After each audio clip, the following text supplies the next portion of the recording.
শুধু দর্শক বন্ধু, আপনারা দেখছেন একে নিউজ বাংলা। আর এই মুহূর্তে উপস্থিত রয়েছে ভাঙড় আরাবুল ইসলামের বাসাতে। তৃণমূলের জন্মলগ্ন থেকে আরাবুল ইসলাম কিন্তু তৃণমূল কংগ্রেসটা করে এসছেন।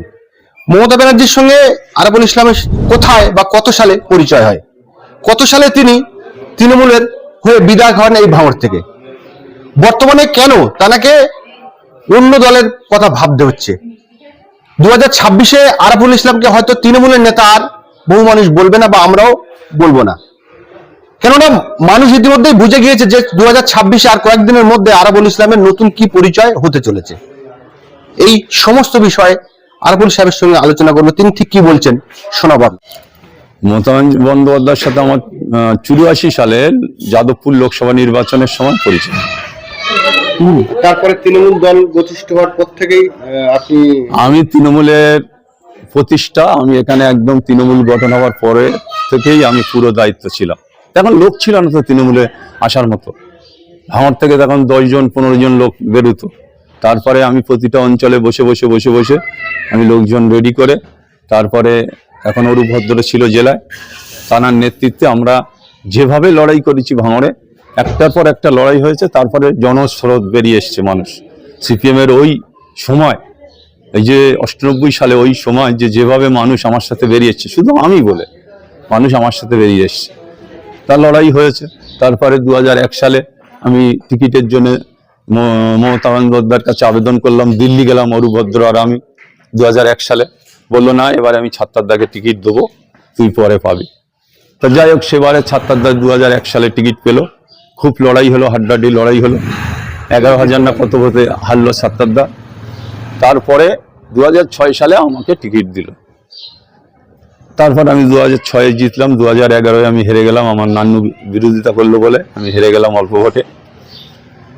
তারপরে 11 থেকে 13 সালে আমি 13 পর আমি 3বার পঞ্চায়েত সমিতিতে আমি কন্টেস্ট করেছি। আমি পঞ্চায়েত সমিতির সভাপতি 2বার, একবার পঞ্চায়েত সমিতির যেহেতু রিজার্ভ সিট ছিল বলে সহসভাপতি। এখনও রানিং সেই অবস্থায় আমি আছি। তারপরে আমার পঞ্চায়েত নির্বাচন 2023, অনেক ঘটনা ঘটলো। ক্যানিং থেকে লোক এনে এখানে গুলি চালালো, এখানে গুলি চালিয়ে মারা গেল। তারপরে তিনজন মারা গেল। তারপরে আমাদেরও তিনজন মারা গেল, এই 6 জন মারা গেল। সেই সময়টায় আমার একটা বিরাট কষ্ট হয়েছিল যে ভাঙড়ের মাটিতে কোনোদিন আমরা ভোট করতে গিয়ে মানুষ খুন হয়নি। অন্য ব্যাপারে হয়েছে, পারিবারিক ব্যাপার বা গুলোগুলির ব্যাপারে মারা গেছে, তাই বললাম। কিন্তু দলের নির্বাচন করতে গিয়ে কেউ মারা গেছে এরকম কোনো ঘটনা ঘটেনি ভাঙড়ে। অনেক ঘটনা ঘটেছে, পাওয়ার গ্রিডের ঘটনা, সেটাও আপনারা জানেন যে পাওয়ার গ্রিডে প্রায় 5 জন মারা গেছে। তো এই ধরনের ঘটনা ঘটেছে, কিন্তু একেবারে অ্যাকচুয়ালি রাজনৈতিক সংঘর্ষ হয়নি, যেটা 2023-এ হয়েছে। 2011 সালের পরে আপনি হেরে গেছেন বলে আপনাকে আর টিকিট দেওয়া হলো না। যদি মমতা ব্যানার্জি এই কথা বলে যে আরাবুল হেরে গেছে, তাহলে তিনি নন্দীগ্রামে হেরেছেন। যদি বলেন যে আরাবুল দুর্নীতি করেছে, তিনি বলে বহু দুর্নীতি রয়েছে, তাহলে আপনার কি কোনো জায়গা থেকে মনে হয় না যে মমতা ব্যানার্জি আপনার সঙ্গে চরম অন্যায় করেছে? সে তো করেছে, আমি তো সেটা জানি, সেটা করেছে। উনি ওনার দল, ওনাদের 2 মায়ের বেটার দল, এই দলটা ওনারা যেটা যারে মনে করবে, একজন ক্রিমিনালের টিকিট দেবে, একজন গুন্ডারের টিকিট দেবে। আরাবুল ইসলাম ক্রিমিনাল গুন্ডাও না, দল করতে এসে কেস খেয়েছে ওনার জন্য, ওনার নির্দেশ আদেশ মানতে গিয়ে কেস খেয়েছে। সেই নির্দেশ আদেশ মেনে আরাবুল যদি ক্রিমিনাল হয়, সেটা আরাবুল হয়েছে, সেটা কিন্তু ভাঙড়ের মানুষের চোখে কোনোদিনই আরাবুল ক্রিমিনাল কেউ বলতে পারবে না, একটা ভাঙড়ের মানুষ বলতে পারবে না। সেটা উনি বললাম যে যন্ত্রকে ভাঙড়ে অবজারভার করে আজকে ভাঙড়ের পরিবেশ পরিচ্ছন্নতা নষ্ট হয়েছে, ভাঙড়ের মানুষের ঐতিহ্য নষ্ট হয়েছে, ভাঙড়ের মানুষের তৃণমূলের প্রতি আস্থা হারিয়ে ফেলেছে। একদম এখানে 100% তৃণমূলের লোকেরা আর তৃণমূলটা করতে চাইছে না।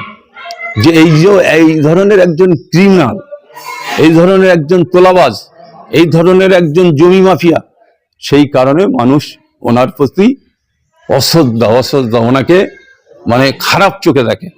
মানুষ ঝেঁটা দেখাচ্ছে, মানুষ তাড়া করছে, মানুষ জুতো নিয়ে তাড়া করছে ওনাকে, তারপরেও নির্লজ্জের মতন ভাঙড়ে পড়ে আছে। কি কারণ এটা বলে? নিশ্চয়ই কারণ আছে।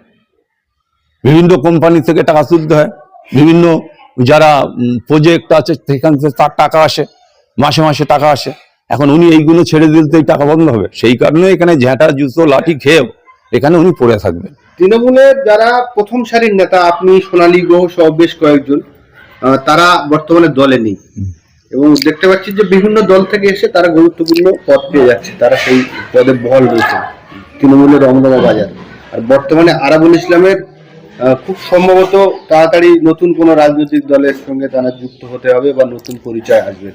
এই পরিস্থিতিটা কেন সৃষ্টি হলো? তৃণমূলের জন্মলগ্ন থেকে তো আরাবুল ইসলাম, এমন পরিস্থিতি কেন 2026 সালে তৈরি হলো? না, আপনারা জানেন 2023 সাল থেকে 2023 সাল থেকে দলের কাছে মানে এই যে একজন ঢুকে গেছে, একজন ঢুকে কন্টিনিউ আমার বিরুদ্ধে যেখানে যেখানে বলার বলে যাচ্ছে, বলে বলে বলে বলে একটা জায়গা তৈরি করেছে যে টাকার বিনিময়ে আমাকে বহিষ্কার করা হয়েছে। তো মারাত্মক। হ্যাঁ, টাকার বিনিময়ে আমাকে বহিষ্কার করা হয়েছে। আমি একদম প্রমাণ দিয়ে দেবো যে টাকার বিনিময়ে আমাকে বহিষ্কার করা হয়েছে। মানে টাকাটা দিয়েছে কে আর নিয়েছে কে আমি বলতে পারবো না, কিন্তু দিয়েছে কে ভাঙড়ের সবাই জানে, যে কে দিয়েছে সেটা সবাই জানে। তাই আমি একটা কথা বলবো যে এই ধরনের নেতাদের যারা 34 বছর লুটে পুটে খেলো, তারা আবার তৃণমূলের নেতা হলো, আবার তারা যতদিন তৃণমূলটা থাকবে লুটে পেটে খাবে, আবার অন্য দল আসলে ঘুরে যাবে। তাই সেটা দল হচ্ছে মমতা বন্দ্যোপাধ্যায়, তাঁর নিজের দল, তিনি সবকিছু করতে পারেন। কোম্পানিটা মমতা বন্দ্যোপাধ্যায়, তৃণমূল অ্যান্ড কোম্পানি মমতা বন্দ্যোপাধ্যায়ের বলছেন। হ্যাঁ হ্যাঁ, একদম একদম। কালকে ফুটপুরের শরীফে গেলে তারপরে দেখলাম যে ভাঙড়ে যারা পঞ্চায়েত ভোটে যাদের মৃত্যু হয়েছিল, যারা মারা গিয়েছিল, তাদের ফ্যামিলির কাছে গিয়ে তাদের পাশে দাঁড়ানোর আহ্বান করলেন, পাশে দাঁড়ালেন, তারা ক্ষমাও করে দিলেন।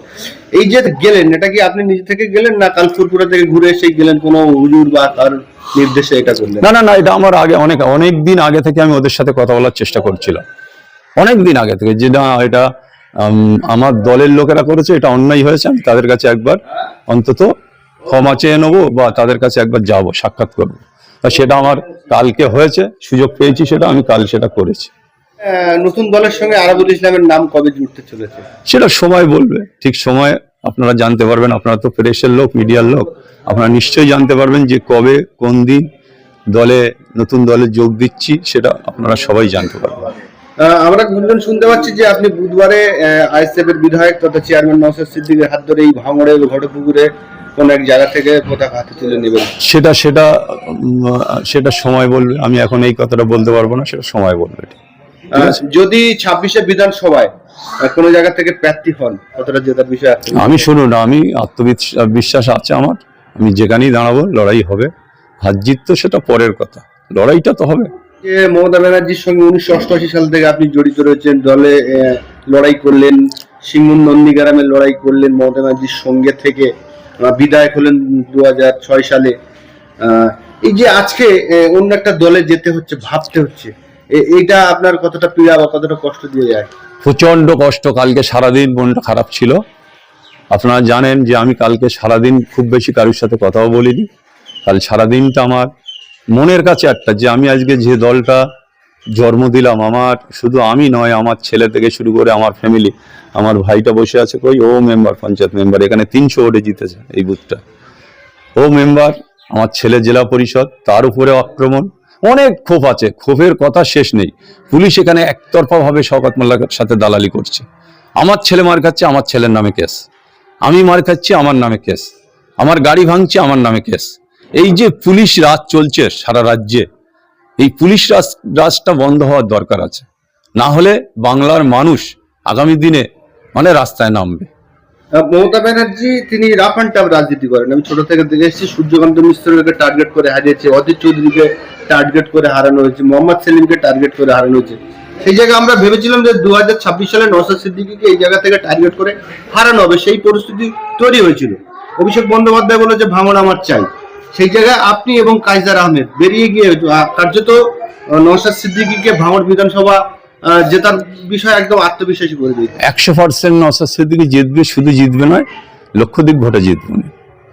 আমি বলেছিলাম 2019 সালে যখন মিমি চক্রবর্তী আমাদের যাদবপুর লোকসভার ক্যান্ডিডেট হয়, আমি সেদিন ভোজেরহাটের মাঠে অরূপ বিশ্বাস, অনেক মন্ত্রীরা এসেছিল, সেখানে দাঁড়িয়ে সবার কাছে বক্তব্য শুনে মিডিয়ারা আমার ছেঁকে ধরেছে যে পরিস্থিতি কি আরাবুলদা।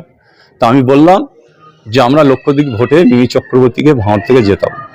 সবাই হেসেছিল সেদিন, যেদিন অরূপ বিশ্বাস হেসে আমার জড়িয়ে ধরে বল তুই এইসব উল্টো পাল্টা বলদিস।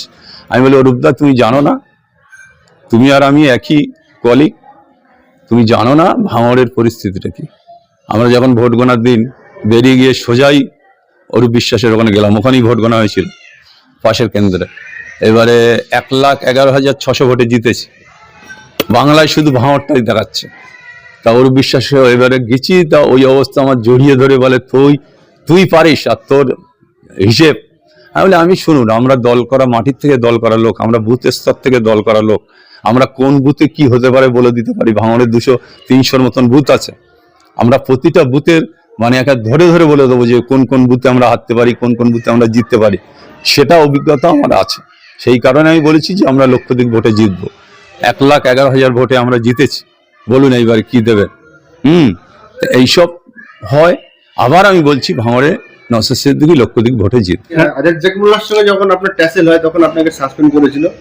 ভাঙড়ের বেশ কিছু মানুষ ঘটপুকুরে একটা প্রোগ্রাম মমতা ব্যানার্জি এসেছিল, একজন বৃদ্ধ মানুষ তিনি কাঁদতে কাঁদতে বলেছিল যে আমরা আরাবুলকে চাই। সেই জায়গায় আমরা অনুভব করতে পেরেছিলাম বা এখনো করতে পারছি যে আরাবুলের কিছু মানুষ আছে যে আরাবুলের সঙ্গে সারা জীবন থাকবে। কিন্তু বর্তমানে এমন এমন নেতা তৃণমূল কংগ্রেসের মাথায় বসে আছে যারা তাদের বাড়ির, তাদের ফ্যামিলির মানে আত্মীয় স্বজনও তাদের সঙ্গে নেই, তাদের ছেলে মেয়েরা তাদের সঙ্গে নেই। কি বলবেন? না, এটা অনেক আছে, অনেক নেতা আমার গল্প করছিল, বলে আমি তৃণমূলের লড়াই করছি আর আমার বউকে গায়ে ভোট দিয়ে চলে এসছে। তাই এরকম প্রচুর আছে।